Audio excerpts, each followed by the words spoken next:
let's talk about the AP poll first, the AP Top 25. So obviously that came out, I think, Saturday or Sunday. It came out this weekend. That's all I know. So the AP poll has been out for a while now, a couple days. And really, I'm just going to look at the top 10 because I could show you guys the whole top 25 and it goes down. It's a long list that I don't got time to reading. But really what I want to focus on is the top 10 because that's where the meat of college football is going to be this season. That is where the competitiveness and all the playoff chances, the playoff hopes, everything like that is going to be lying in the top 10. So what the AP has, North Carolina 10. They got Notre Dame 9. They got Cincy 8. They got Iowa State 7. They got Texas A&M 6. Georgia 5. Ohio State 4. Clemson 3. Oklahoma 2. And Alabama 1. Initial thoughts, I don't really know what to say for initial thoughts because if I speak that, obviously it's going to ruin what my rankings are when I give you guys my top 10. But just even look at some of the teams under if we want to go through other parts of the AP poll, talking about that. Florida at 13 is very interesting to me because that's a little high in my opinion, even though they had a great team last year. 13 is very, very interesting to see Florida. How about LSU? LSU all the way down at like 16 to kick off the season. That is... We all know the talent that LSU has. We don't know how it's going to be able to perform on the field this year. So LSU was something very interesting. So let's get into my AP poll. That was just a quick rundown of what the AP poll put out. So this is kind of the North to South show.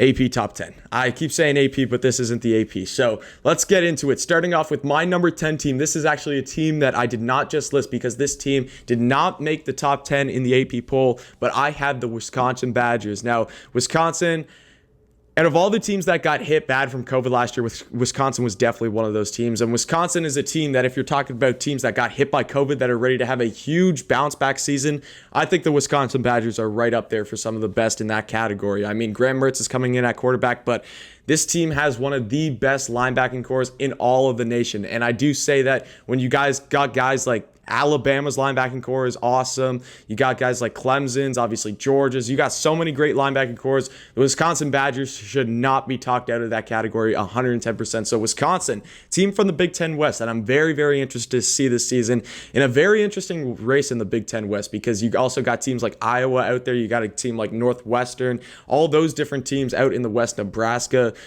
who are going to be fighting for, obviously, the top spot. But right now, I think Wisconsin's in a great position. And in my mind right now, especially this team defensively, that's where I see their strength.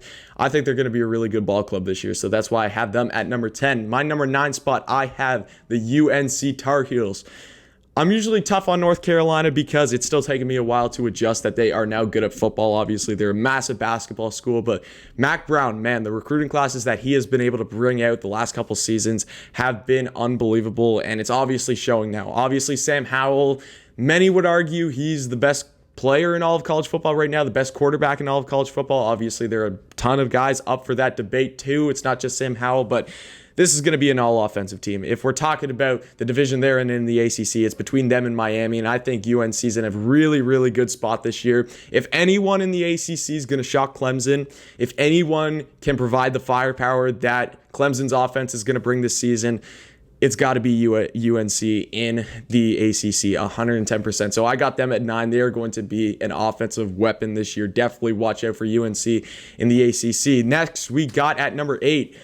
I'm going a group of 5 team. Now, you obviously know which team I'm going for because out of all the group of 5 teams, this is kind of the standout team. I'm going with the Cincinnati Bearcats. Now, Cincinnati last year, obviously, you go to the Peach Bowl, you lose to Georgia in a very, very competitive game, but you're bringing back your starting quarterback, Desmond Ridder, which is obviously going to be huge. You got one of the better coached teams in all the nation. I mean, Fickell does an amazing job over at Cincinnati, and I do not expect that to change this year. And obviously, defensively for Cincinnati, I think they are going to be a top-tier defense, of course, in the group of 5, but really all of college football. This team is going to be really, really good on the defensive side of the ball. And you also got a guy like obviously Ahmad Gardner, who's going to be one of the top cornerbacks in all of college football this year. Cincinnati, really excited to see what they're able to do in group of 5 in general this year, more so the American, but they got a game against Notre Dame this year, which that is definitely a show me game, or a game that if you want to prove that you can compete with these guys who are in the Power 5 and everything like that, if you're a team like Cincinnati, especially with Oklahoma and Texas moving over and teams looking in the Big 12 looking for a new conference, the American is looking like a very, very, very, what's the word I want to use here? intriguing conference to want to join because they are on the rise. They got some quality teams in there. And if you go out and grab a team like a TCU, if you go out and grab a team like Iowa State after Oklahoma and Texas leave, the American could turn into a Power 5 because really we don't know what college football is going to look like in the next coming years. But the American is getting a lot better, and Cincinnati is at the top of that right now. At my number 7 spot, we have the Iowa State Cyclones. Iowa State, they make the Big 12 championship last year. They have an amazing start. Obviously, Oklahoma goes out and still wins the Big 12 championship, and that's going to be their main competition for this year. But you look at, obviously, you think of Iowa State, you're going to think Breece Hall, and you're like, okay, one guy can't win you the Big 12. It just can't happen. But that's where people are dead wrong about Iowa State. This is a very, very deep and competitive team, and they got some of the best players in the country on tons of different sides of the ball. Like, it is not only Breece Hall and Iowa State. Obviously, that's what comes to mind as first when you hear the words Iowa State, or if you're talking about this season, that's the first words you hear is Breece Hall. But guys like Charlie Kohler, guys like Mike Rose, this team is super, super stacked. Cannot wait to see them go head-to-head with your guys like Oklahoma. I think that they should be able to beat Texas this year. I think that they are definitely a top 2 team in the Big 12. But seeing how Iowa State plays out this year is going to be very interesting because in my mind right now, this is kind of a team that no one hates. I feel like this is a team that everyone wants to see well, and definitely a team that I want to see play very, very well. So Iowa State, I got at my number 7 spot. And coming in at number 6, we have the Texas A&M Aggies. Is this our first? Yeah, this is our first SEC team on this list so far. And my top 10, this is the first SEC team. Texas A&M this season, they have the talent to be a top 4 team. This is a team that is definitely capable of making a deep playoff run. And I know the playoffs is only a semifinal game, but all in all, this is a team that could make the national championship. And even though you may be shocked by that, I wouldn't be, because I know the talent on this team and the depth at each position they have is very, very talented. And I think it all relies on the quarterback position. I mean, Haynes King coming in this season, we know the talent that he has. If he's able to perform like how they want him to in College Station, Texas A&M is going to be a very lethal team, because you look at that running back room. I call this the best running back room in the SEC. Could be one of the best in all of the nation. I think it is definitely a very arguable spot for Texas A&M to have the best running back room in the nation, depending on what you want to call Anias Smith, because even though he classifies, I think, now as a wide receiver, played some running back last year, he's one of the most versatile guys in all of college football. Love watching him play. But then you also obviously got Isaiah Spiller. You still got A-Chain back there. And then even in the wide receiver game, you got guys like Lane. You got guys like D-Mass. Obviously, Anias Smith, who's your leading receiver from last season, and a guy like Jalen Weidemeyer at a tight end. Texas A&M is going to be very, very good offensively this year. Again, I think it relies on how Haynes King and this offensive line, because there is some gelling to be done in this Texas A&M offensive line. But if they can keep Haynes King upright, I think that Texas A&M will have a very, very successful season offensively. Now, defensively, you're going to have some of the best edge rushers in the nation. Obviously, a guy like DeMarvin Leal is going to lead that. But overall, Texas A&M always has a good defense. I think this team is ready to compete with Bama. I'm not saying, Bama fans, calm down. I'm not saying that they're ready to take them down yet. But I think this Texas A&M team is going to put up a good game in, week 6? I think it's week 6 that Bama travels to College Station. Going to be a great game there. Cannot wait for that one. At number 5, we got the Ohio State Buckeyes. Now, what I love about the top 5 this season is I feel like you could take any 5 of these teams, throw them in a bag, shake them all up, and throw them in any order. And I feel like you have a legit argument for whatever comes out of that bag, whatever order you throw it into, because these are 5 teams that I think we got a very, very diverse, because usually you only see 1 or 2 teams who you know at the beginning of the season are, they got a shot at the national championship. It's going to be them in the finals. It's usually your Alabama, Clemson, Alabama, Ohio State, Oklahoma sometimes thrown in there. But I think we got 5 legit candidates for a national championship this season. And so I put Ohio State at number 5. CJ Stroud is obviously going to be so much fun to watch this year. I mean, we haven't seen him yet in live meaningful ball in Ohio State yet, but we all know the talent that this kid has. We know the depth at the QB room, not even talk about Stroud, because they still got guys like Jack Miller back there, and even Quinn Ewers just joined Ohio State, so quarterback is not an issue for years to come for Ohio State, and neither is wide receiver this year. Best wide receiving core in the nation. I mean, we always talk about, when you're talking about the great wide receiver cores in college football, Devontae, Jalen, Jerry Jeudy, and Henry Ruggs always come to mind. Pay attention to these Ohio State kids, because after this season, you will see lots of people telling you that this Ohio State wide receiver course is better than that Alabama one. Chris Olave, Garrett Wilson, you got Jackson Smith and Jigba, and then you got Julian Fleming. Those are 4 ball players right there. Those are guys that are going to be on the highlight reel each and every Sunday morning after college football Saturday. So Ohio State, in that point, going to be very good. This offense is going to be amazing.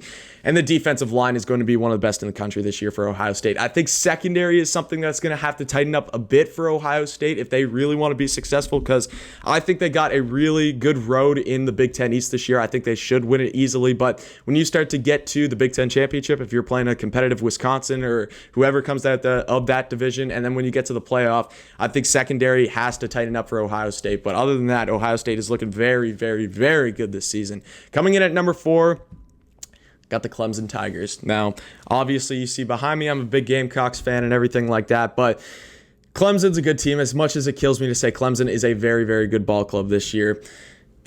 Will Shipley at the running back position is going to be interesting to watch this year, because obviously they have DeMarcus Bowman transfer out, and it's looking like the running back room, at least from a casual fan standpoint, the running back room at Clemson, off the top of your head, isn't looking that good. But a guy like Will Shipley, obviously coming in for his first season, many people are very, very excited to see what this kid is able to do over there in Clemson this year. So excited to see him. Obviously, DJ is coming in for his first full season. We got to see him a bit in the Notre Dame and a couple other games last season, but this is his team now, and he's got some great guys on the outside to go help him out. Obviously, Justin Ross coming back is going to be absolutely massive for this Clemson team. Defensively, best D-line in the nation. It kills me to say, but like guys like Brian Brisset, guys like Miles Murphy, this team is going to be very, very dangerous. They are going to absolutely obliterate some of these ACC offensive lines this season. So Clemson's at my number 4 spot, got them just squeaking it into the playoff. And remember, this isn't my postseason rankings. I guess I should have clarified that at the beginning. This is where I see the teams right now. So before any games, this is where I rank the teams. This is not a postseason prediction for how it's going to shake out. My number 3 spot, I got the Georgia Bulldogs.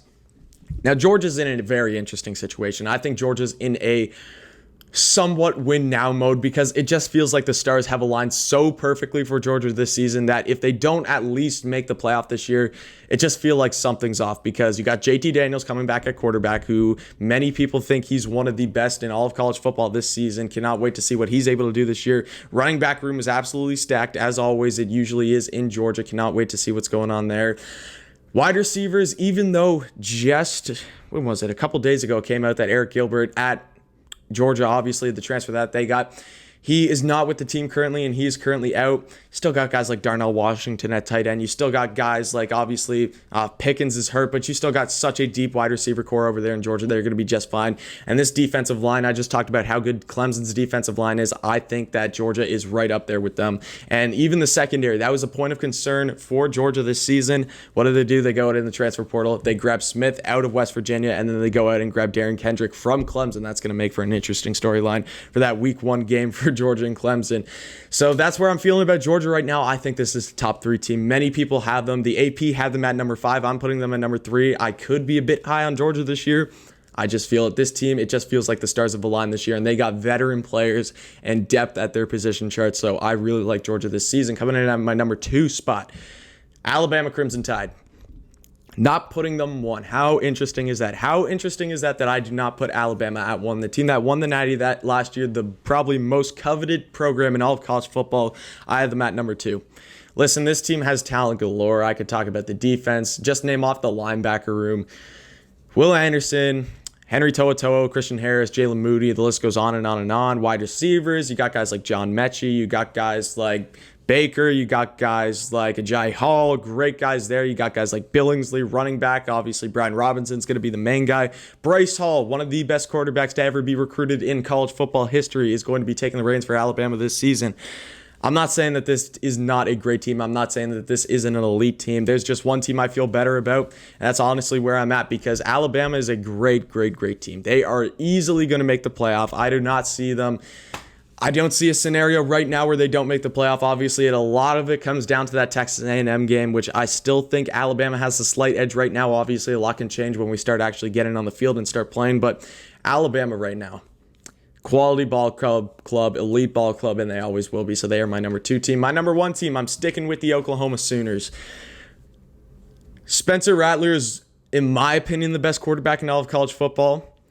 The transfer portal that this team has been able to hit and everything and get on this team, extremely dangerous, because on top of getting Eric Gray, you get Wanya Morris from Tennessee, so you grab those two guys. You still got tons of talent on this Oklahoma team. Marvin Mims, obviously, at wide receiver is going to be one of the best in all of the nation this year. Tons of good things to look out for Oklahoma offensively, but even defensively, that's where I think it aligns for Oklahoma, because we know Oklahoma is usually a great team offensively. There's nothing new there. We know the Big 12 is known for their offense, or stereotypically known for their offense, but you go back and look at this defense, they're going to be very, very solid this year. And I think that that's what puts Oklahoma on top for me, because you got a guy like Nick Benito, who's going to be one of the best linebackers. They got tons of depth everywhere. Secondary, defensive line, linebacking core. Oklahoma's going to be a great team this year. And I just think it's aligned well, because when you match that high-powered Lincoln Riley offense that always performs really well, and now you got a good defense, Oklahoma's looking to make a run for the chip this year. That's all I got to say.